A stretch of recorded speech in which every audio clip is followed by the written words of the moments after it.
The Timberwolves picked up their sixth win in the last 7 games Sunday, winning in Denver 117-108. Anthony Edwards led the T-Wolves with 21 points, 6 dimes, his 15th consecutive road game with at least 20 points. The Timberwolves feel like a team we do not talk enough about, and they gave Denver all they could basically handle over the weekend. Wendy, did this game teach you more about Denver or more about Minnesota? Yeah, it's really hard to evaluate Denver right now. They're just so banged up, and they lost another player in this game. Cam Johnson's been dealing with an ankle issue. He left the game early. They've just been a shell of themselves defensively since Aaron Gordon got hurt. I could keep going. Jokic has been off. I want to talk about the Wolves. The Wolves are a secretly scary team, and the reason is if you look at the teams in the West that are sort of in the middle of the pack, you know, right now, frankly, that's Denver, even though I sort of see them as a high ceiling team. That's Denver, that's the Lakers, that's Houston. Those teams all have flaws. The Rockets, shaky offense, the Lakers, shaky defense, Denver, shaky defense. Minnesota can play at both ends. And I'll sound like a broken record here on this one. When you try to evaluate a team that's going to make a run in the playoffs, you evaluate teams that can play at both ends. The Wolves can do it. For all of the flack that Rudy Gobert takes, and some of it is deserved, when he is on the court, they are a very good defensive team. He gets dunked on. He does stuff like commits flagrant fouls that gets him suspended. He says stuff that upsets guys. But when he's on the court, the data just shows they're a good defensive team. And they have Ant Edwards, who is a transformational offensive player who also himself plays at both ends of the court. I would not say I would choose them or pick them to beat Oklahoma City. I would not pick them to beat San Antonio, but boy, are they a dangerous team. And while these other teams have been struggling and falling back, Minnesota has risen. Minnesota 11-4 in their last 15, and they're going to keep rising because they play at both ends. They're fun to watch, too. Go ahead, Vince. I think it's one of these undertold stories that we don't talk about as much. Anthony Edwards being one of the great player development stories in the NBA because he started off so high. Like, his game has improved year after year, and we don't give him the credit for recognizing what it takes to become a champion, being a better shooter, being a better ball handler, all those other things. But as far as a unit, I look at the Denver Nuggets, and I got this stat for you. Their top 5, their starting 5 of Gordon and Murray and Jokic and Cam Johnson and Christian Braun, they played 10 games together this year. Less than 150 minutes. We know they have championship DNA. We just haven't seen it. And they're sitting fourth, and Jokic, since coming back, has not looked like himself. I'm going to assume he's going to look like the best player in basketball. The final stat I want to give you, because this is so critical to me, this is a shooting league. This is a league where three-point shooting matters. It's the great equalizer of everything.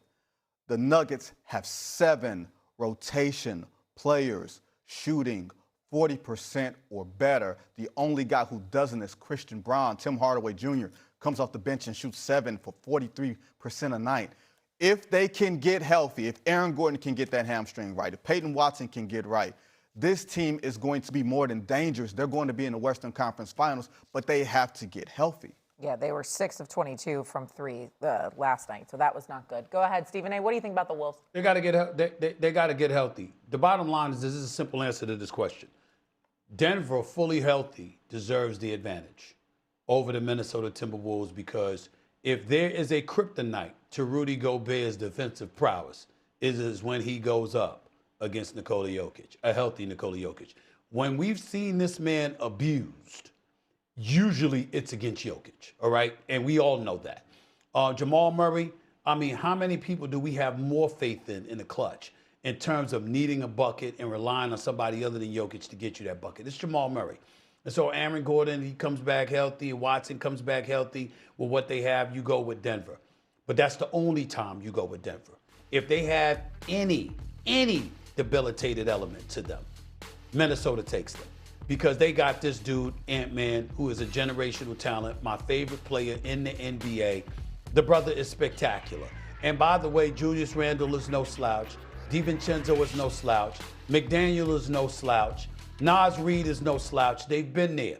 The one thing that I would say is this is the thing. If you wanted to give Denver an edge over Minnesota, and I'm not sure that I do, Minnesota looks different when they go up against OKC compared to Denver. It's a dogfight when Denver and OKC go up against one another. I mean, it's no holds barred. But you see something missing in Minnesota as a collective unit when they go up against OKC, at least dating back to last season. And I'm not convinced that they're equipped to overcome that this season. Shea's back. What about when Jalen Williams comes back? I mean, why should we believe in Minnesota against them? Because we saw them have a big game against OKC. I mean, they were up by 40 against OKC in the playoffs. Then OKC just came back the next game and beat them. Shea Butter walked off the court like, no problem. All right, y'all got us tonight. It's no big deal. You're going to lose. All right, we'll get you. And sure enough, he got him the next game, the very next game. This is who they are when they go up against Minnesota. Not so much against Denver, which is why I think a healthy Denver squad deserves a slight edge over Minnesota right now. Wendy? I do think we should point out that Minnesota has beaten Oklahoma City twice in the regular season. And I'm not going to freak out about regular season stuff, but, you know, whatever that's worth to you. And Denver Nothing beat right now. Minnesota 3 out of 4 in the regular season. Yeah, Denver beat Minnesota. Yesterday was the first time Minnesota's beaten them. Yeah. I don't want to put too much focus on that, but I will say this. Ann Edwards, when you're in a 50-50 game, Ann Edwards can carry you home. We just saw it the other night in LA where he hits the shot to win the game, and then he chews out his head coach 5 seconds later. And the thing I love about this, by the way, is that both of them had a point, and both of them know that they can help each other and they move on from it. But we saw one of the wins over Oklahoma City was Ant hitting a ridiculous shot against good Oklahoma City defense. So basically is this. If you're Minnesota, what you want, get us into the last minute of 2 or 3 games against Oklahoma City or Denver, and we like our chances. There's going to be a lot that's going to have to happen to get to there, but if you get there, they got the guy who can finish it off. The problem is Jokic in 4 games against the Timberwolves this season, averaging almost 36 points, 15 boards, 11 dimes. First player to average that much against a single opponent in one season French in cuisine. NBA history. French They got a cuisine, Jokic Rudy. issue. That's right. That's right. Coming up on First Take, will we see the return of Chef Curry this season, or are the Warriors better off just shutting him down for the remainder of the year? We'll talk about that next. It's First Take rolls along.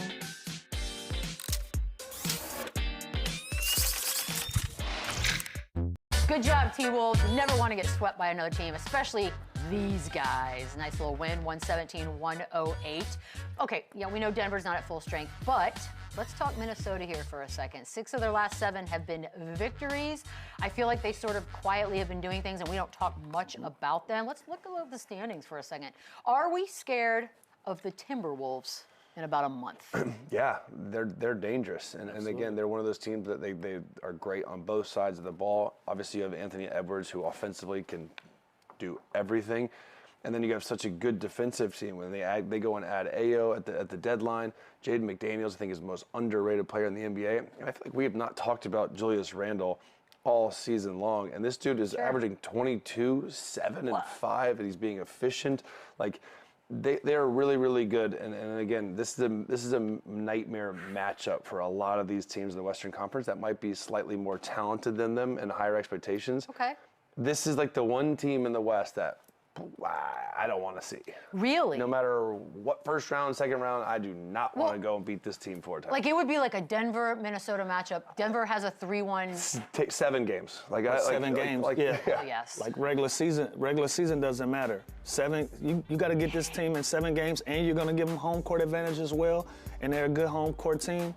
They're going to be a dangerous matchup for somebody, especially at this 4-5 matchup. If we continue to see it and we get a 7-game series out of that, I look forward to it. But they definitely are a sleeper pick, and they're 4 and Denver's 5 for a reason. They're playing better basketball right now. They didn't show from the season series that they've had. But if you lock these guys in a room for 7 games, I'd like Minnesota coming out of it. Do you really? I do. Even if Denver's like full strength? We got to see it full strength. Right now, yeah, I'm basing my opinion off of what I've been able to see from the sample size. Right now, I like Minnesota in that matchup. It's a good I will say we've yet to see for kind of like ever since Jokic went out. They were really good when Jokic went out. Yeah, they did well. Watson was unreal, right? So now I'm excited to see Denver at full strength with Watson, with Aaron Gordon, with Joker. But Good man, one. they're like my Philly of the West. Like those are the two sneaky it. picks where like if they're rolling, they are tough to beat. You know, one thing that I see from Minnesota that I can't look around the league and see, they have extreme confidence in themselves. Like even the little dust up that Finch and Ant-Man had. Think about what that fight was about. It was about your best player wanting to take the last shot, wanting to be the guy in that, wanting to be that guy in the moment, right? Like if you're arguing with your best player about passing the basketball, that is a great luxury problem to have. And so I just love the confidence that they have, especially with Ant-Man. If your best player is going out there and saying, look, I want to take the last shot, and then man enough to go out and say, I was wrong. My coach was right. He was trying to coach me up, but I want to be the guy. I love This it. is what they're here for. That's a mentality that I want to see from the coach, and that's the mentality that I want to see from my star player at the same time. So if I can see that on screen and look at that and say, damn, that's a super confident team. Good And the relationship. best player is confident, and I have a great relationship where I can go out, curse my coach out, apologize to him, and still be cool and say, hey, that's my man. I like it. I like it. this. Okay, well, go ahead. Well, I just always talk about these coaches that have that personal relationship with you, like a Jamal Mosey, a David Fizdale, JB Bickerstaff. Chris Finch has the same thing. So they went, like, to the outside eye, they went at it. You would think there's issues there. You would Right, think we'd be that's talking about it. And the best part about that video is he said, pass the ball. And Ed said, you don't want me to pass the ball.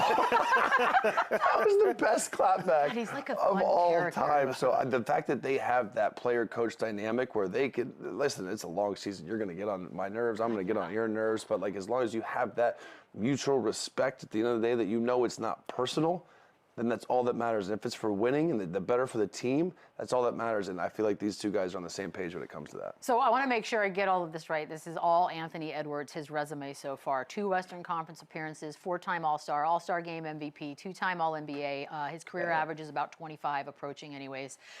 Under the age of 25, who has a better resume? LeBron By the way, James. he's so young. Oh, like all time? No, now. Oh, Good Lord. Probably nobody. yeah. Well, I mean, by the way, it's the Jalen Johnsons, the Cades, the Wembys, the Paolo. Like, Cades Cades? hasn't done that yet, but no, that probably this. so the best resume of any. By the way, under I mean, that's 25 a is crazy wild. I know. That's what I'm saying. Think That's about. crazy Look, resume. you could see your brain processing it. I know. I mean, no. I love I it. didn't really look down the call sheet here to see this, to have other options. Yeah, you didn't go past the B block. No, Shocking. But I mean, that's he's already looking at a shoe in Hall of Fame with that. There you go. That resume already. And he's not Already even in the building. 25. He's not even 20. He's already a kick in for the Hall of Fame. This kid's not going anywhere. And again, Lou just talked about his confidence and just his aura. Like, that's contagious. I bet you that locker room is so fun. I bet I you think that he's practice hilarious. facility is awesome. Like, I bet you there's music going. I bet He's you like there's a good clown. vibes. Like, he's a fun, good He clown. is so I love him. charismatic, and he's good, and he plays defense. So it's like, he's just one of the guys, but he's just better than all the guys. Like, he's unreal. He is unreal. We love him. This is a pro Ant Edwards show. We're going to take a quick break. Wrap things up.